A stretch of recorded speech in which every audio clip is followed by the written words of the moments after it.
The second study I will be presenting was a secondary analysis of the RTOG 9601 phase 3 trial, titled 2 Years of Anti-Androgen Therapy Increases Other Cause Mortality in Men Receiving Early Salvage Radiotherapy by Dr. Dan Spratt.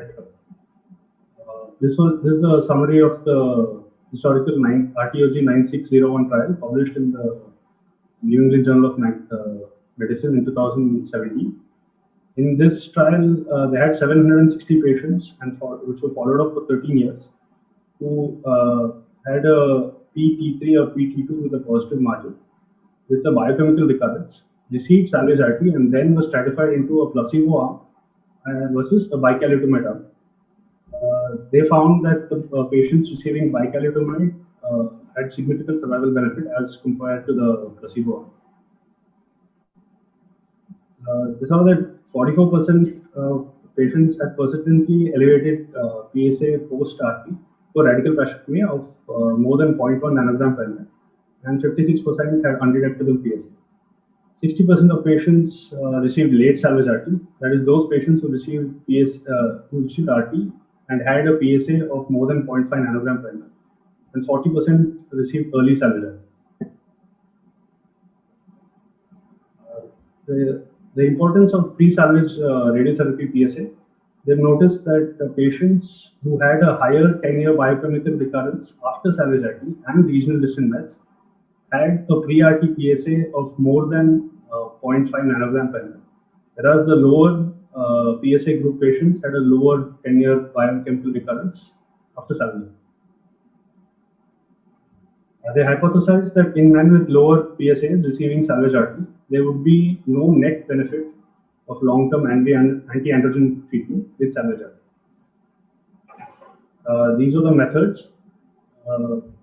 They developed a theoretical statistical plan determining differential benefit and harm of anti-androgen treatment in men by entry PSA via statistical interaction.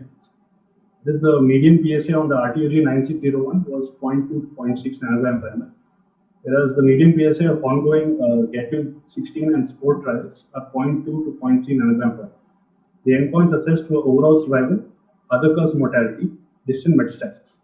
They also assessed toxicity, that is grade 3 to grade 5 cardiac and neurological events.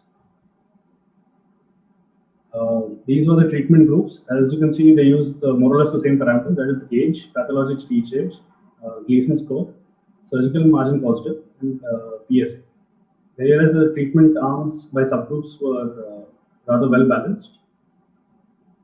The results of the study was that patients with higher pre-RT PSA, that is 1.6 to 4.0 nanogram per ml, greatly benefited by the addition of bicalutamide. Whereas patients in the lower PSA range, that is 0.2 to 1.5 nanogram per ml, they had no survival benefit with bicalutamide. Hence, they concluded that pre-RT PSA was a predictive marker of the benefit of hormone therapy. As you can see, the patients with higher 1.5 or higher PSA had an absolute survival difference which favored the bicalutamide arm, as well as improved probability of distant metastasis. Hence, they theorized that pre-salvage RT PSA was prognostic and predictive of benefit from hormone therapy. They also found that anti-androgen treatment does not improve overall survival, but in its stead, it also increases other cause mortality in men receiving early salvage RT, as shown on this graph. That patients had higher other cause mortality. Those patients who had lower pre-RT PSA who received RT on the bicalutamide arm had raised other cause mortality. They also found on assessment with pre-RT PSA lower than 1.5 nanogram per ml had a 3 to 4.5 fold higher chance of a grade 3 or 5 cardiac event in the bicalutamide.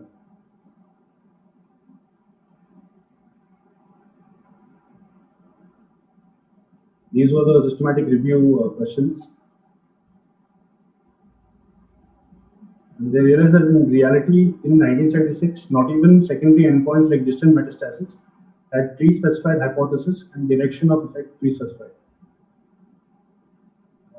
The results also match with the current GATUG-16 trial, in which 1,400 patients in both the randomized trials, neither short or long-term hormone therapy, improved overall survival in men who received earlier salvage.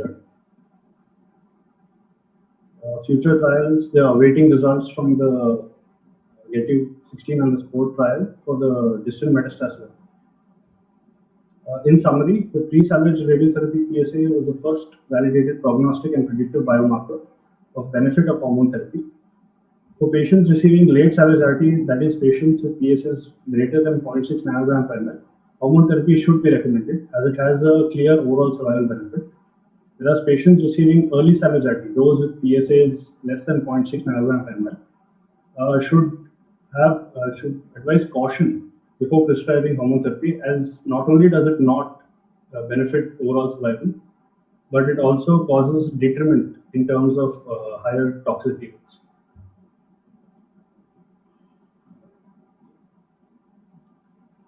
These are the future trials which are currently ongoing.